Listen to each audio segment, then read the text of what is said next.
Okay. So I'm going to post in the chat, and we have over here in physical the OU guide. It's extremely useful, and we'll reference it once or twice. You don't have to check it up, but it's worth knowing that you can reference it. Just put it in. There we go. And then later on, I'll put some other resources in the chat. Feel free, if you're online, just to put any comments inside the chat box and see if we can get to them. Okay, so the first thing is we'll do a brief introduction. Then we'll kind of take a tour around the house, like how do we get the house ready for Pesach, for Passover, and then we'll speak about kashering, and then a basic overview of how the Seder should look.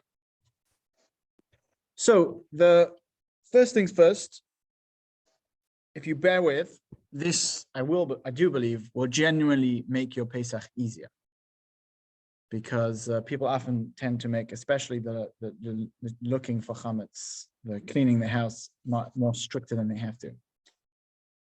The dates this year, Pesach begins on Wednesday night, so it's a week and a day from now. Wednesday night, April the 5th at 7:25 p.m. And it finishes on Thursday, April the 13th, a week and a day later at 8:27 p.m. So we'll go through a timeline of basically what happens when at the end as well. But as a premise, we should know that preparing for Pesach, it means getting the house ready for Passover, is an honor and a privilege and a big mitzvah. It's an incredible source of reward for us. It's like, if a person is forced to go on a long hike, it's, they could feel, oh, what an obligation.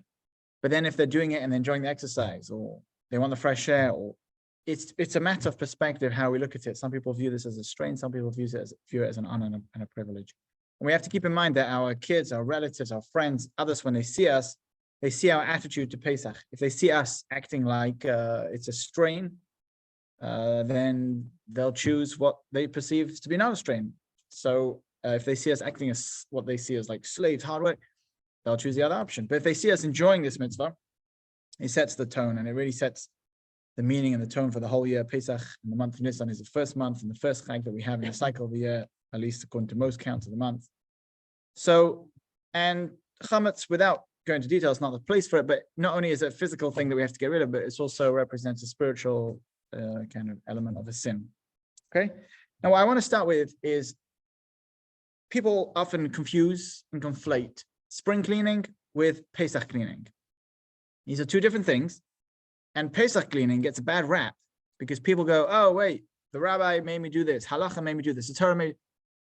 No, we're going to go through now to figure out exactly why there's absolutely no reason to complain. Simply put, if you are on a ladder, or if you're on your hands and knees, if you're holding a toothpick or a toothbrush, you're moving a major appliance, you're doing spring cleaning.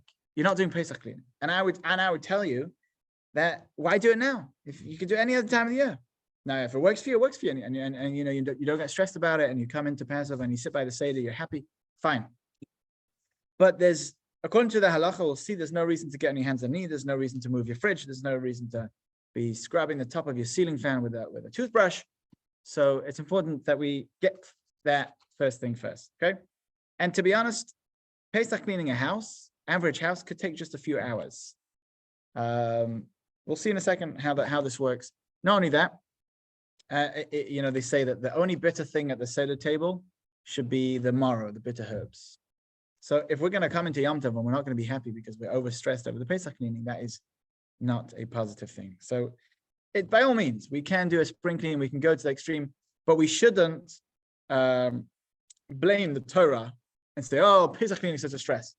No, it's important to know what is Pesach cleaning and what is spring cleaning. Okay, so, and I would venture as far as to say, cooking for Yom Tov is a big deal. Cashering the kitchen, it could be a big deal. But cleaning does not need to be a big deal. Now, all of this does not negate the severity of chametz on Pesach. When I tell you, it doesn't have to be so strict. Chametz on Pesach is a very, very severe thing. We have 3 Torah mitzvahs to get rid of chametz, positive commandments, and 5 negative prohibitions, all to do with chametz, leavened bread on Pesach. First Torah mitzvah is to get rid of chametz. The second Torah mitzvah is related but not connected, which is to eat matzah. The third Torah mitzvah, just related to Pesach in general, is to talk about the story of leaving Egypt on Seder night. The negative prohibitions: we're not allowed to eat chametz from the middle of Erev Pesach day. We're not allowed to eat chametz on Pesach. We're not allowed to eat chametz that will be in a mixture. And we're not even allowed to see any chametz that we own. And then the final one is that we're not allowed to own chametz. So it's very, very strict. Never do we find that there's this many prohibitions. Normally, let's say we're not allowed to eat pork.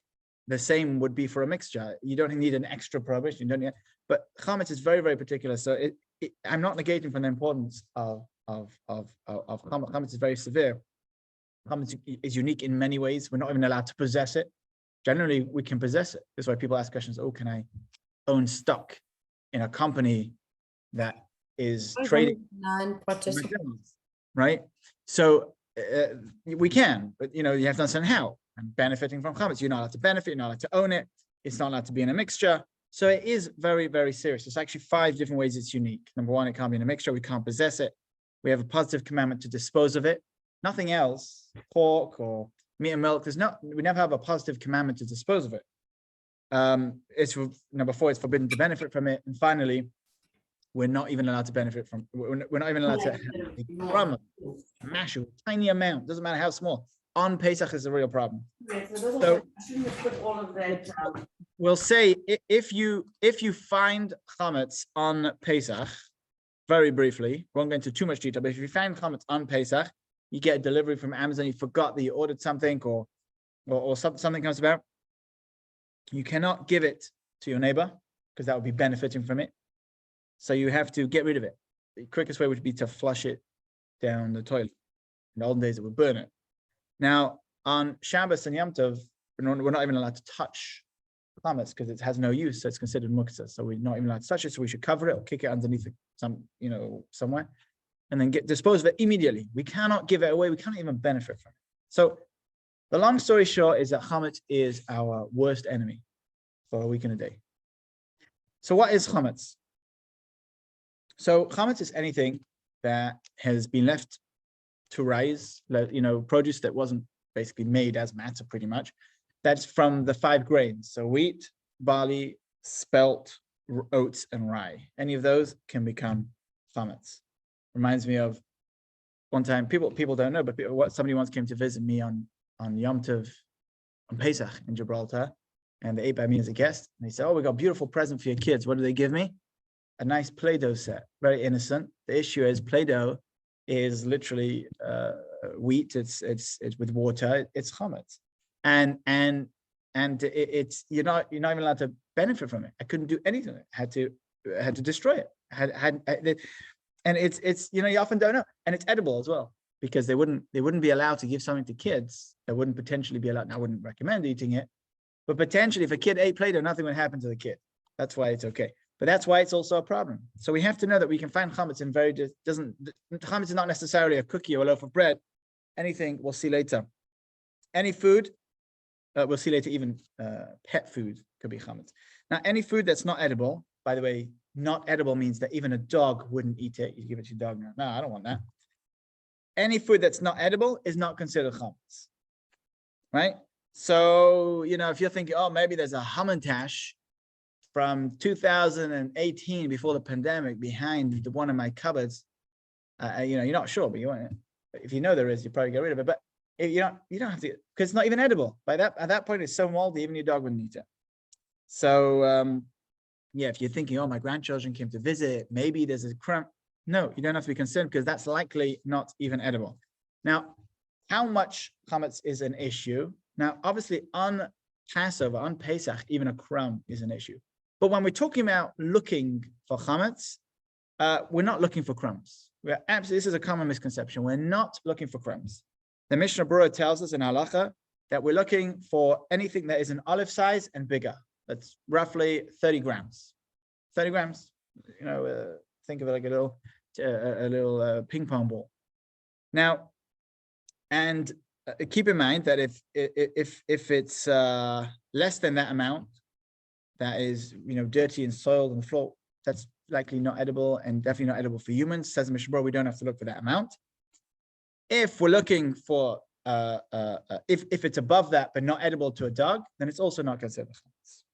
Okay, so in short, when we're searching for things that are bigger than 30 gram size, which are and edible to a dog. If it's less than that amount, it's not an issue if it's inedible to humans. Now again, crumbs are a big issue on Passover, but that's not what we're looking for. When we have the obligation to, again, people conflate it with spring cleaning, but when we're doing our Pesach cleaning, what we're really looking for is substantial amounts of chametz. And now, crumbs, if it's in a place like our kitchen where it can fall in a pot on Passover, then it is a problem. But we're not looking for crumbs at the bottom left-hand corner of our bedroom, so that it's important. We'll go step by step through the house in just a bit, right? So as an example, we're doing matzah collection now for the people that ordered shmura matzah, etc. And when they take that matzah home, or you buy your matzah from the store and you go home with it, you have to make sure that you don't put it down on the kitchen counter because there's probably crumbs over there. And you're going to put that matzah box on your Seder table. Now, crumbs is an issue on Pesach. So if that crumb falls into any food on Pesach, you're going to have a real problem. Another issue is the haggadahs. The kids come home from school with these beautiful haggadahs, and they ate lunch over it, and they ate the sandwich. That's great. But then you're going to open the haggadah, the crumb's going to fall out on Pesach into your food. That's a real issue.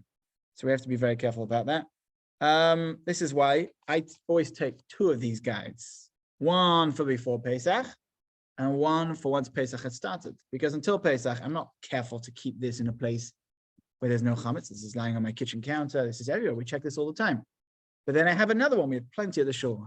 We have another one that we use on Pesach, which I can be comfortable to use even around food because I know it's kosher to Pesach. It wasn't put anywhere near crumbs. So crumbs is an issue, just to clarify. But it's important to know what we're looking for when we're looking for chametz. We're not looking for tiny crumbs in the corner. No one's going to eat that. Okay. Now, what is kitnias? Everyone hears the word kitnias. For Ashkenazim, most Sephardim are not particular about this, but some Sephardim are, including Moroccans, some of them. But kitnias, Ashkenazim took it upon themselves that even though kitnias, which is like beans and stuff, is not chametz, they don't claim it's chametz, but they made an extra decree not to have kitnias. Why? The first reason is because in those days, legumes and other bean type things, they used to be mixed in with flour. The people selling them would add flour to give it weight, make it look better. So they made a decree: none of these bean, rice type things, on Pesach.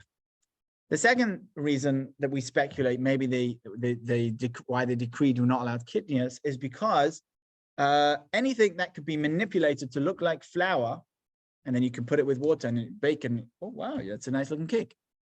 They decreed that people might get confused. Wow, look, that person made a cake on Passover. How did they do that? Nowadays, it's clearly not concerned because we make Pesach cake, which is, you often don't even know. So if the rabbis would be here nowadays, it probably forbids, potato starch or potato flour. So, but some people speculate that. Either way, it is what it is. And Ashkenazim, if you have the custom, you have the custom. If you don't have the custom, you don't have the custom. Kitnias is not chametz. Therefore, you don't have to sell it. Somebody sick can have it. A child can have it, for instance. If it touches your vessel on Passover, that's fine. You can even go eat in a Sephardi guy's house who has kitnias and you don't have kitnias. And he should just tell you, this is kitnias, don't have that. And this, even though it's cooked in all his pots, it's not an issue. You can feed your pet kitnias, etc., etc. And with that, we come on to the pet discussion, because pets is a big problem. People often assume, oh, as long as I don't eat it, there's no problem with chametz. That could not be further from the truth. A pet is a real concern because you're not allowed to own chametz and you're not allowed to benefit from chametz. So by feeding your pet, you're both owning chametz and you're benefiting from chametz. So it's a double issue. And a lot of pet food includes wheat and things which are not which are proper chametz. So I put in the chat the OU. I took out 2 pages on the OU guide. They have where is it? So it talks about all the different types of pet food. Here it is. Page 26. And if you can see over here. That's all. I don't have to worry. You don't have to worry. Yeah, if you don't have a pet, you don't have to worry. It's backwards. Yeah, it says cats and dogs, though, you have to consult your animal health care provider. Yes. So it says if you it's got a guide. If you own a pet, what you should look out for. In short, you're looking for the ingredients to make sure that the ingredients don't have wheat, barley, spelt, oats or rye, any of the 5 types, and also no yeast, no malt, and no bran. So look on pages 26 and 28 if you want to look if you have any pets, and it's very elaborate. It has snakes, lizards, turtles, fish, frogs, rodents, chickens, parrots, geese, whatever pet you may have. There is a solution for you. So don't fret, but you should make sure that you don't own any non-kosher Pesach pet food over Pesach. And you can't even be like, oh, I'm going to give it to my helper who's not Jewish and they will own it. That doesn't help because you're not allowed to benefit from it. And by feeding your pet, you are inevitably benefiting from it. So have a look at that. If you do have pet food with any of the ingredients, problematic ingredients, i.e. wheat, barley, any of the 5 species, or yeast or malt or bran, you have to make sure that it is disposed or sold of before Erev Pesach. So take a look at this guide if it's relevant to you. Make sure that you know what you're doing. Now, how do we get rid of chametz? So now we need to know what to do. So we actually use 3 different methods and we employ all 3 of them for multiple reasons. The first one is that when we're embarking on this search and destroy mission, the search is the bedikas chametz, searching for chametz, and then the destroy is the getting rid of it. So the first way we destroy it, we get rid of it, is by disowning it, bittul, nullifying it. We do this after we search for chametz on Tuesday night next week, which is the night of Erev Pesach, and we do this before the final hour to own chametz. We say, any chametz that I may own, I'm disowning. That is a way that we no longer own chametz. Good solution. Now, the second thing we do is, you could say, well, I disowned everything, but I kept my whiskeys out on my dining room table in the cupboard in my dining room. Is that a problem? Now, according to Torah law, it wouldn't be a problem because I don't own it. Therefore, the only prohibition to not see chametz is chametz that I own. I can go to the store, and I'm not owning any chametz because I nullified it. I disowned it. But the issue is, number one, you might not nullify it properly. You got these expensive whiskeys. You really mean to nullify it, and I'm giving up ownership. It becomes ownerless. Anyone can come and take it. But the other issue is, you might, if there's chametz lying around your house on Pesach, you might come to eat it. So therefore, it's not good enough that we do this nullification. We do bittul. We just say, it's as if I don't own it. We also search for chametz. We search and we find it. And our chachamim forbade us from just relying on just nullifying all chametz. And therefore we search and we annul. And the final thing we do is we sell. Now, because I can get rid of everything, but some people may find it difficult to get rid of their whiskey and scotch collection. And therefore, it was established as a way out. We sell our chametz to a non-Jew. And it is preferable that we mark it as such, etc. We'll come to that in a bit. But these are the 3 methods we use. We nullify the chametz. We have to make sure to actually say that, by the way. I'll put that later in the chat. There's a card over here that we will do next week. We search for chametz and we sell our chametz. Okay?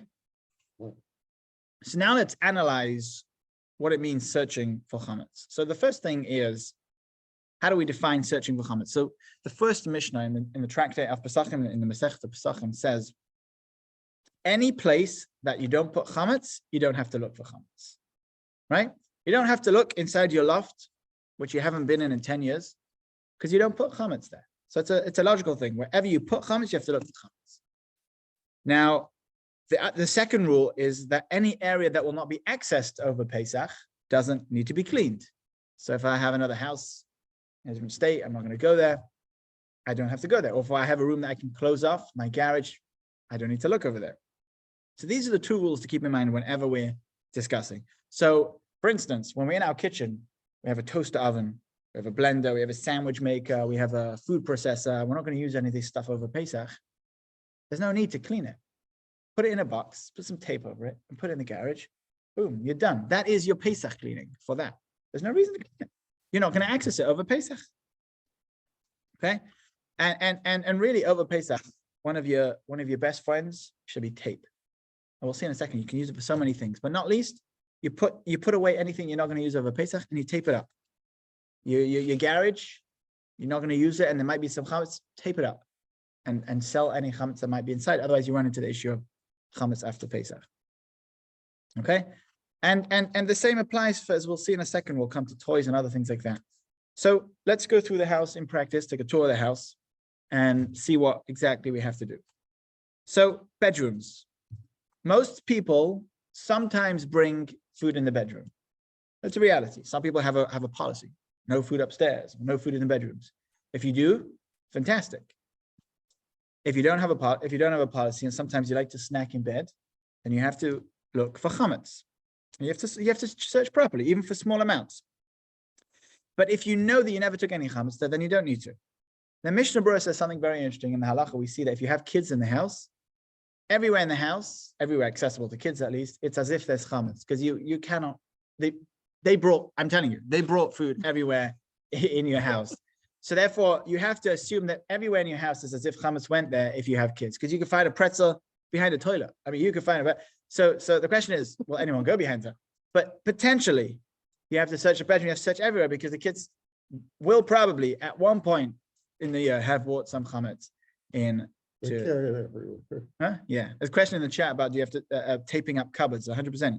If there's a cupboard you're not going to use, you just tape it up, and you don't have to search for chametz. You can sell the chametz that's inside. So back to the bedroom. So if there's a chance that you are eating pretzels over the your drawers where you keep your clothes, you might be eating pretzel. One pretzel might have fallen in. Then you have to search for chametz. What does it mean to search for chametz? Doesn't mean you're looking for crumbs. Again, you open it, a visual check, move the clothes around. No chametz over here. Job done. You have searched that drawer set for chametz. So that's what we do in the bedrooms. And again, when it comes to moving, do I have to move my closet? No, because number one, it's not a place where you usually bring chametz. Your kids can't get behind the closet because they can't move it unless there's a gap or something. And number two, nobody's going behind the closet on Pesach. And again, the rule is there has to be chametz could have gone there, and you are planning to, you might go there over Pesach, over Passover. What about makeup? We'll get there. Yeah, so we'll get to the ingredients part at the end. So next, we'll leave it upstairs. We'll go down to the playroom, the toy room. If you have kids, there will be chametz in your toy room as a general rule, and there'll definitely have been chametz brought into the toy room. But you can use the same friend, your tape friend, to help you. You do not have to clean all the toys for Pesach. What you do is you take out a couple of toys that the kids are going to use over Pesach, and you can wash those. If they're not electrical, people put them in a dishwasher, people put them in the washing machine. Does an amazing job. Sorted. You clean the drawers, you wipe it down, fantastic. And all the other toys, tape them off. Mark it, put it in a box, put it in the garage, or tape it off, put a plastic tablecloth down. This is marked off for Pesach, and you don't have to search it because it's not going to be accessible over Pesach.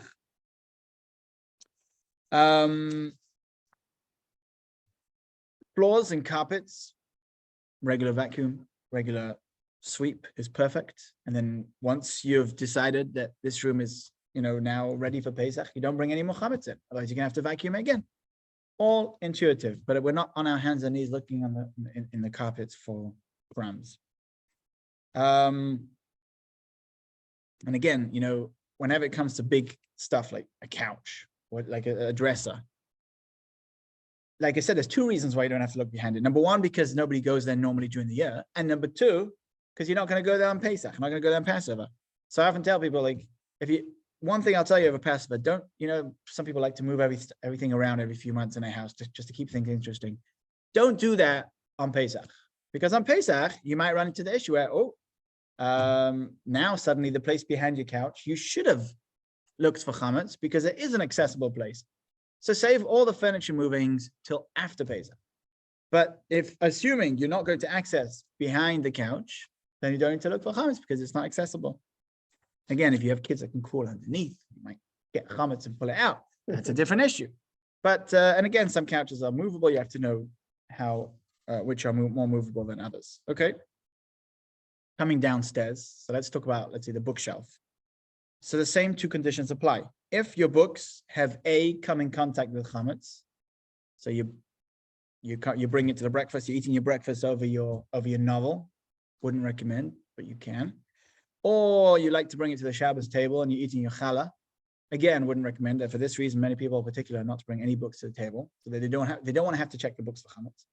So if you got that condition, then number one, you know these books might have come into contact with food. And by the way, in most houses, the vast 99% of the books, didn't come into contact with food. And you have the other condition that they're going to be used on Pesach, or they might be used on Pesach. There's a chance that these books could be used on Pesach. Then it's an issue. So if you're concerned that these books came into contact with chametz, the easiest thing to do, just mark it all off. Just put some tape, put something over it. This is not going to be used over Pesach, and you don't have to search and bang out all your books. If you do have some books, let's say you like to bring to your Shabbat table a book of questions on the weekly Torah portion, and you bring it every week, and you're going to want to bring that over Pesach, then yes, that book you will have to open all the pages, just bang it out, visual check. That you will need to do, because if there is one crumb inside that book and it falls inside your food on Pesach, you have a real problem. But again, you need both conditions. It has to have possibly come into contact with food and possibly will be used on Pesach. Kids' books you should be more careful with, because kids, again, food everywhere. Easiest thing is to put them all away, take a few out, clean them for Pesach. I let them take the books, go with the kids. So the kids move out, they'll Take the books with you. Very good. Yeah. Okay. Now moving into the kitchen. Now, people get overly stressed about the kitchen, and understandably so, because there's going to be a lot of Pesach food there, and there's been a lot of chametz there, and there's crumbs everywhere. So first things first, figure out what space are you going to be using over Pesach. So if there's a counter space you don't want to use, you can easily mark that off and not use that. And more specifically, if there's cabinet space that you're not going to be using over Pesach, close it off. tape it all off. Very good. Tape it off.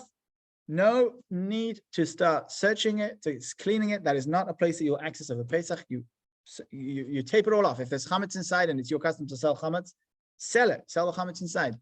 But there's no concern with searching for chametz in a place where you're not going to access. So now 80% of your kitchen you can do this to. What do you need over Pesach? You need a couple of shelves, one cabinet.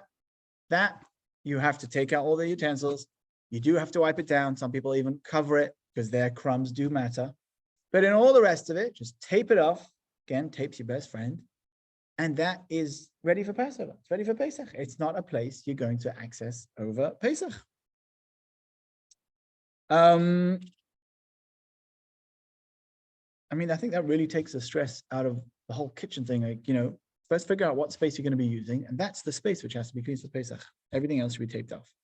That's a good idea once a year to go through all your cans and see that they're going to be good. The food inside is good. Yeah, again, it's a good opportunity to do spring cleaning. It's a good opportunity to think, but it's important to know what you have to do from a Pesach standpoint and what you're choosing to do on top of that. Right. Okay, next thing is, we move on from the searching for chametz. If anybody has any questions, feel free to put them in the chat or to ask them. But that is the basic overview of the searching for chametz. Again, crumbs do matter, but only in places where you will access on, you're likely or possible, you possibly may access on Pesach. So, if it's a book you're going to read by the table, if it's a surface, etc., those you have to check for chametz. Okay, so now we come to kashering. How do we get our kitchen ready to be able to start cooking again, using the surfaces, everything on Pesach? So first things first, at the shul on Sunday at 10 a.m. this Sunday, we're going to have kashering. So if you have any small items you want to kasher, you're not sure if they were meaty and now they became milky, you want to use them over Pesach, small items that would fit inside of a big bowl, bring them to us, we can kasher them for you. Now it's important to know what's the concept behind kashering. What does everybody knows? Well, put it in boiling water. That's one of the ways that we kasher. What goes on? How does that work? So the basic concept is in Judaism, in halacha, not only is a piece of bread a problem on Pesach chametz, but even the taste of chametz. So for instance, I have a shiny, clean pot that I used one time to cook some noodles in. Noodles is chametz. It's pasta, whatever you call it over here. Yeah, pasta, right? That's the name. So I cook pasta inside of this pot, and the pot's clean. You could say, well, it's kosher for Pesach. No, it's not, because inside of the walls of the pot is the taste of the pasta. And in Hebrew we say tam ke'ika. The taste is like the main thing. It's like actual food. Okay, so it's important to know why we have to kasher things and how do we do it. We wait 24 hours. What does 24 hours do? Because after 24 hours, the taste inside of the wall is considered stale. So as long as there's no actual chametz or actual treif, if we're kashering for treif, inside of the pot, we can now kasher it because the taste is now stale. We can remove the taste and get rid of it. Now, technically, from a Torah law, we'll be able to use anything after 24 hours because the taste is stale. It doesn't give a positive taste. But Chachamim forbade it because, if we're busy waiting for 24 hours, every single pot we're using for meat and then milk and meat and the milk is just too confusing, it will inevitably lead to untold issues. So that's why we don't. But the long story short is we do kasher and we wait 24 hours in between. Now, how do we kasher? What's the premise of, we've heard of kashering with fire, kashering with water. What do we do when? So the Hebrew basic premise is the way the taste went in to the pot or the utensil is the way the taste will come out. So for instance, if the taste went in through water, like the case of the pasta, you boil the pot, you put the pot inside a big thing of boiling water, and that's the way you kasher it, because the taste will come out with water as well. Okay, so I see your questions. The car, by the way, very important to search a car for chametz, especially if you have a lot of kids. There's very often you find food in a car. So the same premise applies. If you know that you might have brought food in your car, you have to search it for chametz. You're not searching for tiny crumbs, but you are wiping down any surface that you might touch with your hands, and you may come to eat crumbs. And about the dishwasher, we'll see in a second. Kashering the dishwasher. So back to the kashering. If the taste went in water, we kasher it with water. If the taste went in through fire, like an oven, there's no water in a fire. How does an oven cook with heat? With basic, it's not actual flame, but it's red hot element at the top of normally at the top of the oven, sometimes at the bottom. But then we have to kasher with fire. Okay, and some say you have another level, which is steam. If the taste of chametz in this case went in with steam, you can remove it with steam. Like a microwave. We'll see in a second. But it's important that we don't add extra levels. We can't make up extra. Oh, this got 51 degrees. So I'm going to heat it up to 51 degrees. That's not kashering. You can either kasher with boiling water, or you can kasher in a fire, as we'll see in a second. So we're going to go over briefly how you'd kasher each utensil around the kitchen. But thankfully, there are amazing resources available online. There's the OU guide. And for kashering specifically, the CRC have a fantastic guide. I'm going to put it in the chat now. I can send it to you guys afterwards. Really fantastic, guys. It tells you specifically how to kasher each and every part of the kitchen. And you'd be surprised. There are 30 different types of surfaces people use for kitchen counters nowadays: granite and stone and marble. Each one, can it be kashered? How do you kasher it? Everything is written over there. Really helpful. I would also highly recommend that you use, they have apps nowadays that you can check. You can go shopping with the app and everything. So we got links to everything on our website. I put a link in the chat now. If I can pull it up. 1 second. 1 second.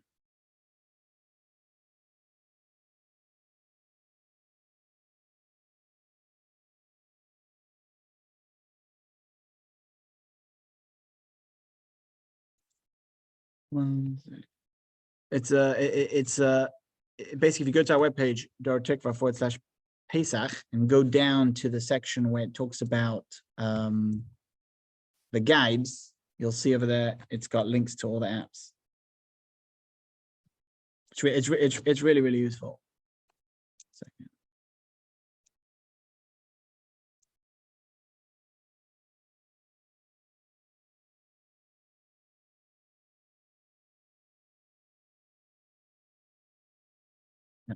I'm gonna post a direct link to it in the chat now. There you go. I post a direct link to you. It'll take you straight down to that part of the webpage. So look, there's apps over there. You can go shopping. You don't have to take the whole OU guide with you. You can take, you can take the app, and especially the Star K has a good app for Pesach specifically. Cashering, CRC, it's got a whole section in their app on cashering. So really phenomenal resources that you can use. So let's go through very quickly an overview. Any questions you can ask me afterwards, or you can check up in these apps. Those three, the Star K, CRC, and OU are very trustworthy in their standards. So first things first, a sink. So sink, how did it absorb chametz? Again, you had pasta, you strained it into there, chametz everywhere, but it was absorbed through water. Never will you take a blowtorch and a piece of bread and do that in your sink. Just if you did, then you're going to need to take a blowtorch to casher your sink. But most times it's water, so we casher it by pouring boiling water over the surface of the sink. The sink needs to be casherable. Nowadays, especially if you live in like one of these modern houses and you have these cool designers that are like, oh, you should get your sink made out of porcelain. Fantastic. But keep in mind, you're not going to be able to casher it if it ever becomes treif, because porcelain is kind of like earthenware, and earthenware can't be cashered because it, in halacha, it tells us it swallows the taste of the chametz, but you can never get it out, right? So if it's metal, no problem. 99% of sinks are metal still. But keep in mind also when you're stainless steel is like metal, when you're designing a house, when you're moving and somebody's like, oh, that's great, a grand idea for you. It could be a different type of surface for your counters. It could be a new type of sink. You might run into an issue of cashering. Stone. That's an interesting one. Yeah. So yeah, if the different organizations have different opinions, they might have like very minorly different opinions, maybe about exactly how you cache a microwave, or things like that. You can always check with me, but generally, any of the opinions is reliable from these three organizations: Star K, CRC, and OU. So the sink again, assuming it's not porcelain, you're not one of these fancy people with these modern beautiful metal sink. Good. That's what you want. Regular metal sink. But once I get up to the surface, it's stone. Oh, okay. So we'll talk about the surface in a bit. Okay, we'll get to the surface. Yeah. For now, we're dealing with the sink. So the sink can be cashed. Now, what do? You clean it properly, including the drain and the piece in the bottom, and then you wait 24 hours. By the way, when we say wait 24 hours, it means no hot liquids. So the easiest thing, again, take your friendly tape and put a big X over the top so people know the countdown has started. And even if somebody comes along and uses it, as long as they use it for cold, it doesn't reset the time. So you clean it and properly before 24 hours, you leave it for 24 hours, and then you casher it. How do you casher it? By pouring bubbling hot water. Very important, nice bubbling hot water. You can't just be like, oh, I turned on the kettle 5 minutes ago, or I had a pot on the fire. The pot has to come right off the fire from when it's bubbling, and you pour it. Now, you have to splash water. Be very careful, but you have to splash water over the whole thing. You can't just leave it to spread everywhere. Like, oh, I did the whole sink. You have to be particular that you have to pour directly, because the water cools down very, very quickly. So the further it goes, the colder it gets, and it's pretty cold by time it's called irui. It's too far removed from actually being hot water. So you have to actually pour on every part of the sink, including the handles and the top, the knobs and the spouts. And nowadays they have these removable spouts in most sinks that are here in the US, I think. Take that out, casher it properly. Some people are particular and they say that that part of the extended spout can't be cashered because there's soft plastic in it, so it's better not to. So some people are particular to keep it in. But long story short, it can all be cashered.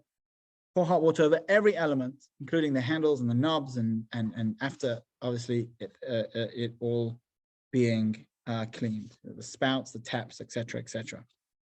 And keep in mind to pull out the hose. Because every day I boil eggs. They bring it up to boil. There you go. That's the same temperature.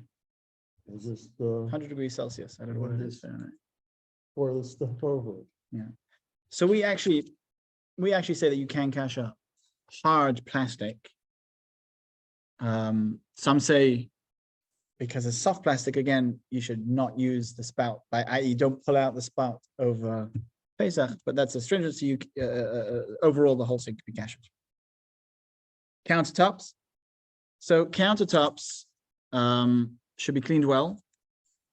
Same thing, wait 24 hours, then pour water over the whole thing. And again, don't splash it, leave it to run. Walk with it and pour, because every part of it has to have a direct pouring from the boiling hot pot. And do this carefully. You're gonna need a lot of towels. And the long story short, if there isn't water all over, you probably didn't do it right. Probably didn't do it right if there isn't water all over. So it's very important that we do that right. And there's an interesting rule in kashering that if you are worried that you didn't do it right, I mean, more specifically, if you're worried that you might break it when you're kashering it, that even if you do kasher it, it's not valid because you probably didn't do it properly. You have to be able to be somewhat carefree. So if you have a brand new kitchen and you're worried that when you pour the water over the counters, the new cabinets might, the wooden cabinets might get a bit of distorted because some water will go on it, you probably shouldn't kasher your surfaces, okay? Because you probably won't do a good job of it. So it's just important to know that. Yes, and Linda, that's a very good point. That all applies whether you're, all this kashering surfaces only if you're not covering them. But if you're covering them, which I would recommend as being the ideal solution, you don't have to chuck around hot water. You don't have to worry about pouring over every spot. If you're covering your surfaces properly, and by properly, I mean with 2 layers of the heavy duty aluminum foil, not the thin that's going to rip. If you're going to cover your surfaces with 2 layers of heavy duty aluminum foil, you have no concerns over Pesach. Because then your pot or whatever you put down on the surface is no longer going to touch the, is no longer going to touch the floor. Okay, cutting boards, wooden cutting boards. It's better not to. You could potentially kasher them, but sometimes they have grooves in. Actually, cutting boards almost always do, and kashering doesn't get in between every bit, so it's better not to use those. Yes, 100%. Bruce has a very good suggestion. You could tape off the cabinets, keep the water out. I use, when I kasher my kitchen, probably 8-9 towels everywhere to make sure that we limit the damage. Yeah, but the long story short is that water will be going everywhere. So be prepared. If you are kashering, water to go everywhere. If you're covering, then you don't need to kasher. Again, 2 layers of the heavy duty aluminum foil, not the thin one that's that rips easily. And the truth is, you know, when I grew up, when we got the kitchen installed in my house in Gateshead, we got not only the counters, but we got an extra whole layer on top put in, and we use that. We take it out, it's removable. We put it in like Lego pieces every Pesach, and it makes the whole kitchen look different every Pesach. So covering actually has the added plus that people come into your house and they feel Pesach in there. Wow, everything's different. What do you do? Well, I covered it all with a white thing. Wow, that's amazing. So that's just an added bonus. You have to figure out the best way to do it. Yep. Yeah, every person figure out the way to do it. So I have cabinets, but I also have shelves in my house. Yeah. So on the shelves, I have ramen bowls that Eleanor uses every once in a while, but if I wash this out, can I still have them out or do I need to put them? So you mean what material are they? They're just glass or whatever, ceramic, but they're out, right? They're not in a cupboard. And you use them for ramen, hot ramen, obviously. Yeah, some of them, yeah, Eleanor has. Can I still have them out or do I need? It's better to put them away because you might come to use them. And yes, Bruce, if you're going to use tape when you're kashering, tape will be, again, your best friend. Won't be the last time. Microwave.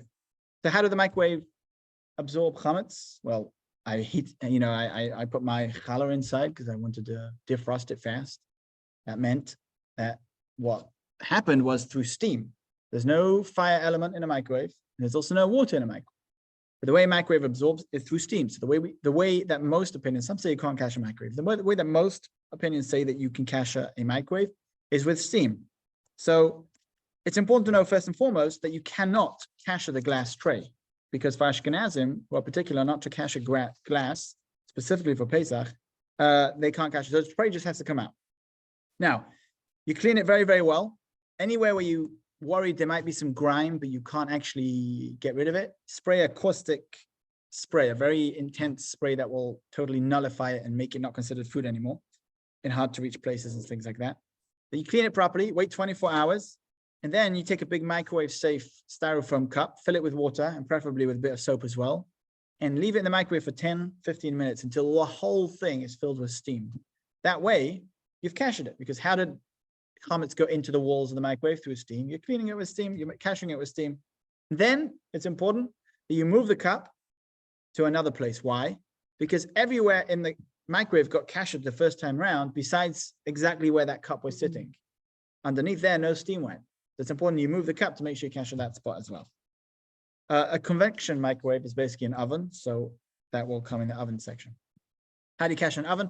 If you have an oven with self-clean, and I will stress again this year, non-aquatic self-clean. Aquatic self-clean kind of washes it, it doesn't actually get that hot. If you have a self-clean oven, that gets hot enough to be called what we call in Hebrew libun gomer, complete burning. And the same, again, how did it absorb chametz? Through fire. So that is considered fire. It gets 400 or 500 degrees, extremely, extremely hot. The proof, by the way, that a self-clean oven gets this hot is if you leave a wooden spoon inside of an oven and do the self-cleaning. Don't recommend it, but if you do, you'll find a pile of ash. That's how hot a self-clean oven gets. You have to do it for the 4 hour. Can you do it too? You have to do it 4. If it gets to a full temperature, you have to check out the model of the oven. But if it does get to full temperature within 2 hours, you could make sure it's at full temperature for 20 minutes or so. You don't have to do the full term, but you have to double check that that's a full temperature. Yeah. And this caching, because it's so intense, the heat, 400 or 500 degrees, you don't have to wait 24 hours and you don't have to clean the oven. That is one of the benefits of libun gomer, doing a burning type of caching. But again, you have to make sure that you put the racks inside as well. Otherwise, those need separate caching. You don't want to be dealing with that as well. That is the way you do a self-clean oven. I would caution, self-clean can break an oven. Don't do this too often. It gets extremely, extremely hot. You'll see it heats up the entire kitchen often. So be careful with this, but it is a real function and it is very useful to use once a year for Pesach. Yeah, So my son self-clean. Aaron likes using a lot of self-cleaning. Yeah, Ruin the oven. I wouldn't say use it a lot, but yeah, you can use it for You can easily use it up. right. Smells like fire. Okay, when you burn it. Next up, a non-self-clean oven. This one, you have to clean it properly. And by properly, I mean properly. Any bits that might be on the side, you'd be surprised how dirty the tops of the oven are. You must clean. This applies to a non-self-clean oven, or even if your oven has self-clean, you're just not comfortable using it. You have to clean every bit of it, including the top and the sides, anywhere where there could be bits of grime, and wait 24 hours. By the way, when we say clean it, I mean everything, all the sides, the walls, the door, and put it on the highest for 1 hour. That's what you do in a non-self-clean oven. And the same you do a convection microwave, which doesn't have self-clean. Okay, stovetops. What do you do? 1 hour? 1 hour on the highest setting after cleaning it. You have to also wait 24 hours beforehand. Stovetops. The caching of stovetops, including glass ones, is done as follows. All parts of the stovetop should be thoroughly cleaned, including scraping any residual food from the surface and the catch tray or whatever you may have. And then don't use it for 24 hours. Then the fire or the coil or the glass area where the pot goes should be turned on for the maximum temperature for at least 30 minutes. It is totally fine to kasher each burner one by one. People used to think you have to do all of them together. That can get dangerously hot and it can crack the glass if you put all 4 or 6 elements on the highest for 10 minutes. You might, not necessarily, but you might break it. So one at a time is totally fine. Each one at a time. On the hottest, you could do 2 at a time for 10 minutes to ensure it gets to full heat, and that will burn away any chametz that is there. An alternative for glass stovetops is some people put all their pots on a metal disc to make sure that the pots don't come into contact with the stovetop at all. Anyway, that's how you cache a stovetop. Now, once it's cooled down, pour boiling water over the whole surface, the whole thing. Even Ashkenazim can do this. We mentioned before, Ashkenazim don't cache a glass, but on Pesach, we should be careful not to put anything down on the area between the burners, because because of this issue where it's like a semi-cashering, we're not really sure it's probably cashered. The burners is no issue, but the area in between the burners, we should be particular not to put pots down. Afterwards, make sure you cover the knobs, the catch trays, preferably the area between the burners as well, the area behind the burners where the pots might touch, because all that has had chametz splashed in it throughout the year. And if your pot on Pesach touches that, chametz is going to get absorbed inside of your pot. Okay, so last thing is check the underside of the hood. Often there is a lot of residue over there. Make sure there's no grime. But induction. Induction hobs, very, very complicated because they don't actually get hot. The pot gets hot, not the induction. Okay. So most people, they can buy extra discs, induction hobs. Refrigerators and freezers. So all parts of a refrigerator and freezer, including the storage bins, should be thoroughly cleaned and washed. And this, by the way, includes, people often forget this, the rubber around the doors of a refrigerator and freezer. You'll be surprised how much grime there is over there. Huh? Said I'm not surprised. Not surprised, yeah. Not surprised, yeah. How much you find bits over there? Now, if it's tough to get there, you can always use a strong caustic spray to get there and make any food there, render it inedible to a dog. Then the predominant custom is to line the shelves with plastic or foil, or put everything you put inside in a bag. But do be careful. If you put stuff inside of a bag, inside of your fridge, too much of it will break your fridge, because the fridge is made to have the air go around, and you also want the food to get cold. So you're going to put it in a bag, put small holes in, or cover every single shelf. But the point is, because our fridges are so crummy and there's different crevices and corners, we're particular to cover. The same applies for a freezer. Freezers must be defrosted before cleaning, because otherwise inside of the ice there's always crumbs. And if somebody puts all the stuff they put inside of a freezer on Pesach in bags, all the better. That is an added plus. Now to the dishwasher, somebody asked a question before. Many say that you can't kasher a dishwasher simply because it has so many crevices and hollow points that are not accessible. It has a filter at the bottom that's very, very difficult to get to. It also has a lot of plastic in, which is, many in the US follow Reb Moshe and they don't kasher. So even for those that allow kashering it during the year, for Pesach, almost everybody agrees you can't kasher a dishwasher, which is unfortunate, but this is the predominant opinion. Coffee machine, like a Keurig espresso machine, clean it, wait 24 hours, then take out the area that holds the cup and take out that piece which holds the cup and put it into boiling water. Then run a kosher for Passover pod through the coffee machine. You do have to check. The OU guide has a list of cups that are okay. You'd be surprised what ingredients they put inside coffee pods, so you should check. It doesn't necessarily need to have kosher for Pesach on the pods. It's not going to say that, but there are pods which they know are pure coffee and they haven't put any ingredients which could be partly glucose or so the different elements which could be chametz in. Hot water urn. If a hot water urn is on the counter during the year, like, for Shabbos you have, whenever you may have it, it has to be kashered in order to be used on Pesach. This is because during the year, somebody could have warmed up something, somebody could have touched on the outside, somebody put the challah to heat up different things, or somebody could have put water from it directly onto a noodle soup, like a ramen, is that what you call it? Mm-hmm. So that is a real problem, because that is hot steam going up and making it chametz. By the way, this is why a kettle very much advised, just buy one. They cost $15. Buy one for Pesach, just because you could potentially kasher it, but there's no need to. So when it comes to a big hot water urn, if we are sure that this urn hasn't come into contact with any chametz, nothing touched it, no one filled up any ramen pots, potentially you could say, oh, I'll clean it and then use it for Pesach. But you have to absolutely be disciplined enough in your home to know that you have a level of confidence that this was never touched any chametz. Otherwise, you must kasher the urn. Okay, a hot plate. There's two types of hot plates. We will call them in Yiddish a Shabbos platter. One of them is a glass top, and one of them is a metal top. A glass top is it can't be kashered, so you can cover it, but you have to make sure you cover it properly. Don't cover it all the way around; it's dangerous. Just cover the top. A metal top, you can clean it well. Wait 24 hours. Plug it in for an hour. and then cover it as well because there's still crevices, and then you can use it for Pesach. Somebody asked before about towels, and the same applies to tablecloths. Fabric tablecloths, there's no issue to use for Pesach once they're laundered. No problem with that. Vinyl, which is basically plastic, cheaper, cannot be kashered and should be replaced for Pesach. So with that, we finish the kitchen. So we'll finish up over here with ingredients and then quick timeline of what's happening.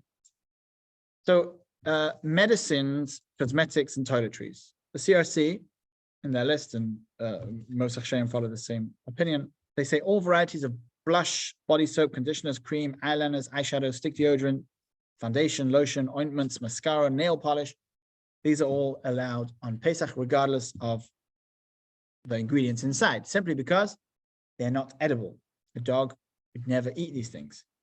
However, liquid deodorant, perfume, cologne, hairspray, sunscreen, and shaving lotion, and some wipes.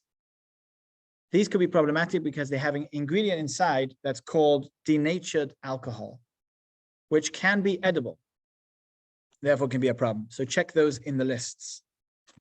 I'm not going to say the name, but there was apparently a former presidential candidate's wife over here in the US who had a alcohol addiction, a very serious alcohol addiction. She would drink hairspray, she would drink perfume, she would drink aftershave. So as part of her alcoholic addiction. So just to prove, people say, oh, it's not considered edible. It is. For if somebody is a serious alcoholic, they would have it. And this is talking about humans. So those types of things like perfume, cologne, hairspray, shaving lotion, those should be checked. Liquid deodorant, these should be checked on lists to make sure they're not an issue. Lipstick, mouthwash, and toothpaste that contain chametz should not be used because these are simply put edible. They go very close to our mouth, in our mouth, and we eat them. Though you and the CRC have a list of these should preferably be approved. The CRC actually has a, what is it, the Star K? One of them has an app, like a lipstick guide, which is very, very helpful. So people ask, oh, what ingredients in toothpaste could be problematic? Well, almost every variety of toothpaste has an ingredient called sorbitol, which is created by basically hydrogenating glucose. Glucose is a derivative of chametz, of wheat. So now glucose not necessarily, glucose could come from chametz. That means the 5 species. It could come from kidneys, and it could come from elsewhere. So although most glucose and most sorbitol in the US is not made from chametz, but we have to know where this glucose in every toothpaste comes from. That's why toothpastes, besides for this, also have other minor issues that we should always check. And of course, one should get a new toothbrush for Pesach because of crumbs that could be on the tooth. Huh? So anyway, we get new toothbrushes every few months. And same as the top of the lipstick. In case there might be crumbs, just wipe off the top for the same reason. Even if it is kosher for Pesach, make sure that you didn't put any crumbs in it when you used it last. Medicine. So anything that you are prescribed by a doctor is fine. Rav Moshe Feinstein says, this is not considered food. You're prescribed by a doctor, it's not food, it's a swallowable pill. Chewables should be checked. But assuming like 99% of things we take are swallowable, if it's a medicine as opposed to a vitamin, if it's a medicine, you can take it, it's not considered food. Vitamins, as we would say in England, vitamins over here in the US, if you weren't told by a doctor to take them, now if you were told by a doctor to take them, they fall in the category of medicine. If you were not told by a doctor, you just choose, I like to take some vitamins, then they could be an issue because it's considered a food. A person should get them checked out. Again, there's lists in the OU of which vitamins are okay, which are not. They could contain chametz. It could contain kidneys. Okay, so to finish, we'll finish. I have a question. Yeah. I use Aveeno as soap. Is that all right? Send me the specific what it is. A-V-E-N. Aveeno, A-V-E-N. It's a soap. It's a soap. So that's no problem because it's not edible. No dog would eat it. No dog. I didn't It's like it. made from one of the grains. It's oatmeal. It's oatmeal. Oh, really? Oh, wait. So it is edible. Yeah. Interesting. Okay, I didn't know that. So it's Aveeno. It's like a bar of soap or it's like a hand soap? No, it's a cream. It's an ointment. Interesting. Let me check because the CRC say that all soaps are okay. But that's that one I've been told to. This sounds like an interesting one. Yeah. Well, I'll All right, look. so sorry, I came up with it. No, I like it. We'll look into it. We'll see how it is. So let's finish. A brief timeline of between now and the end of Pesach. What do we do? So about those ingredients in the toothpaste, I'm not sure which are the issues, which are not. But if it's a toothpaste from Israel, it very likely has kosher Pesach on it. So check. Coffee, yes, plain black coffee is not an issue. As long as it's unprocessed, unflavored, etc. So to finish, what do we do between now and the end of Pesach? So first things first is sell your chametz. Now, I won't go into too much detail, but for those traveling, they're not going to be at home from Erev Pesach. We have a special form that gets you out of even having to search your house for chametz, because there's an obligation to search your house for chametz. So you can do that already now. Go to dortikva.org/chametz and sell your chametz. We have a nice online form this year, so you don't even need to print anything. It's all right there for you. Filled it out. You did it. Yeah. Oh, nice. It's very easy. Yeah. So I'm gonna. Yeah, I've put that in the chat. So make sure that's done. If you're a traveler, you'll go to the traveler one, but the main form is that one. Go to ikva.org/chametz. Easily fill out. Do that. Takes about 30 seconds. Now, some people have the custom not to sell real chametz. Some people sell only their Scotch collection because that's their custom. But most people, if you don't have a custom, you can sell any chametz. But I would say, mark the rooms, mark the cupboards as sold. Tape them off. You don't have to write sold, but tape them off because it's not okay to have it just lying around in a place where somebody or yourself may come to eat it. On Tuesday, in exactly a week, on April 6th, after 8:19 p.m., that is when we get the obligation to search for chametz. And we say a bracha before we do this. And after we do this, I'm putting a guide in the chat. We have a guide over here physically for those people who are here, and you can pick one up at the shore. This is an obligation that we have in a mitzvah that we do on the night of Erev Pesach, i.e. the night before the Seder Night, to search for chametz, to make a bracha before we start. And after we finish, we annul all chametz that we may have missed. The next day, Wednesday, April the 5th, is Erev Pesach. So any firstborns should be fasting. It's Tanis B'chores. Well, we will have a siyum after 7 o'clock Shacharis so that we can eat. Because it's a very light fast. So we make a siyum, we celebrate, and through that, we partake in that, and we can continue to eat the rest of the day. As a firstborn myself, I have to make sure to hear that siyum and to participate and eat. Next up, we will sell the chametz. The main sale will be on Wednesday. There'll be a minor sale on Tuesday for the travelers. We will sell the chametz on at 10 a.m. here in the office. Feel free to come and watch it. The last time to eat chametz on Erev Pesach on Wednesday, April 5th is at 10:51 a.m. The last time to burn chametz is at 12:07 p.m. Now, I want to clarify what I mean burn. This is the last time you're allowed to own any chametz. So it is also a mitzvah for us to destroy chametz. So we'll have a burn over here at 10:30 a.m. already. We'll make a little fire. Lots of people come around and burn their chametz. Feel free to come and join. Burn just means destroy in a conclusive way. So nowadays you can flush it down the toilet. Some people say you can throw it into the wind. I wouldn't do that because it ends up back in your house. So, but the point is, there is we don't make a blessing on the burning, but we make a blessing when we finish it, that we nullify all ownership of all chametz that we know about, that we don't know about, that we found, that we didn't find, in order that we don't make sure that we don't transgress any of those serious prohibitions about owning chametz on Pesach. So the latest time to fulfill this mitzvah of kind of taking action to burn and get rid of and destroy chametz is at 12:07. So if you can't make it to the shul and you don't want to make a fire, flush a tiny bit of chametz down your toilet, and with that you get the mitzvah for doing that. And more importantly than that, say the B'dikat Chametz guide has at the end of it what we say in the daytime after the fire, which is that final nullification, that final disownership from everything that we may own.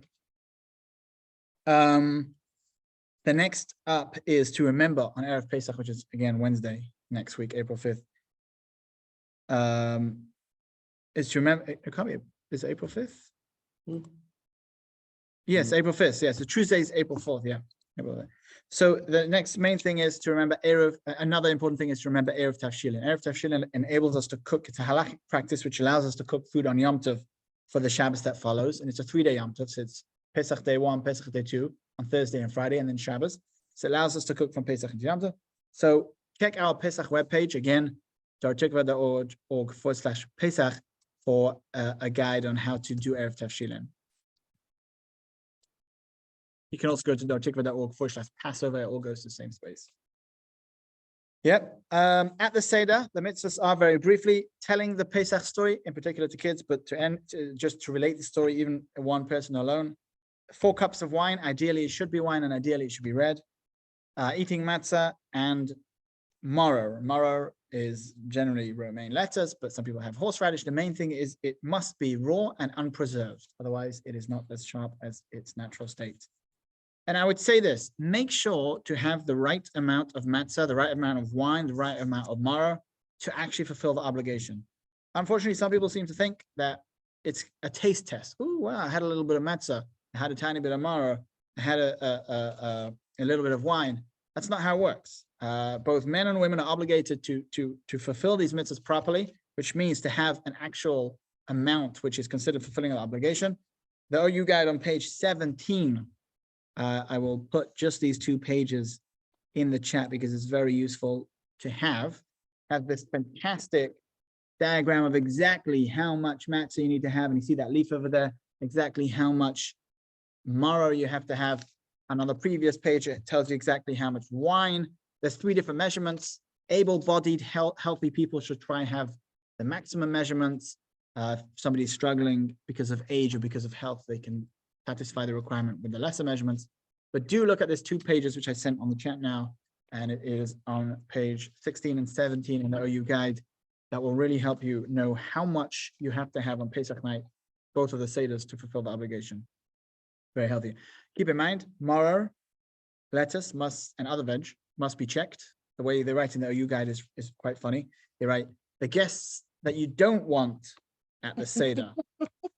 That's page number 60. They have this guide, how to search for bugs in the lettuce, and they call it the guests you don't want at the Seder. And they're 100% right. If you check lettuce, you will be, it grosses me out a little bit, but you will find bugs which are sometimes disconcerting, like in a higher percentage of life. If you check lettuce often and you never find bugs, again, you're probably not doing it right. Moving on. I've grown lettuce. Huh? I've grown lettuce. You've grown lettuce, you know the drill. Yeah. Yeah. And here in Washington, D.C. right. Yeah. Grow it. And it's basically a 3-step process, which the first step is soak in water and in preferably vegetable soap and agitate it.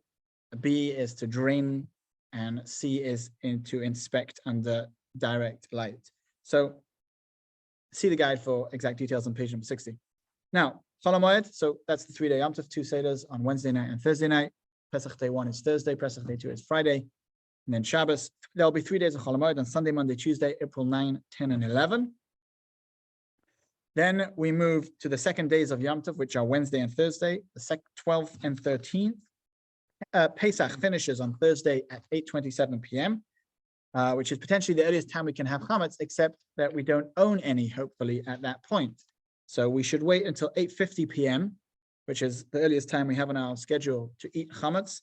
If you eat Chametz any earlier than that, you are probably stealing from our non-Jew who buys it, which is Mike Fuel. So don't do that. So 8:50 p.m. is the earliest time to eat sold Chametz. And again, go to our page, dartikva.org/Pesach. It's also linked on our homepage. Everything you could want is over there. Or links to resources, apps, schedules, Erev Pesach help, Erev Tavshilin. Any questions you may have, you'll find over there. Just to answer the questions in the chat about firstborn women. They're not obligated to fast, but they can. The other question is, can you drink Kedem grape juice? Yes, it's not ideal. Again, the ideal is to act like rich people. Rich people don't really drink watered down grape juice, but yes, it is okay halachically in case of need.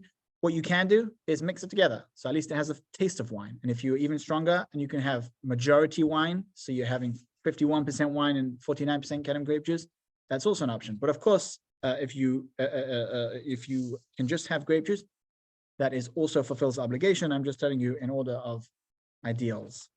So thanks so much. I hope that helps. Feel free to reach anytime. Question, Rabbi. Just one question. I'm sorry. Yeah.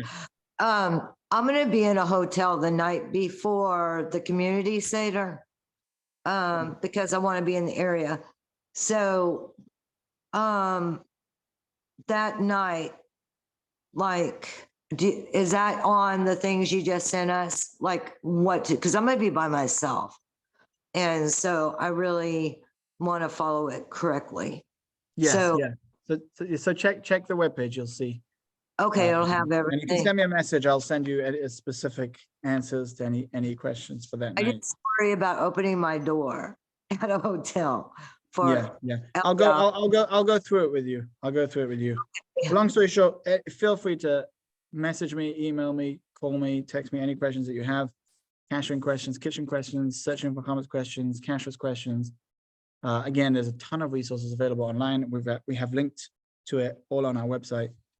Thank you for joining. Have a chag kosher v'sameach, a happy and kosher Pesach. May we see also the coming of Mashiach very speedily in our days. Thank you, everybody.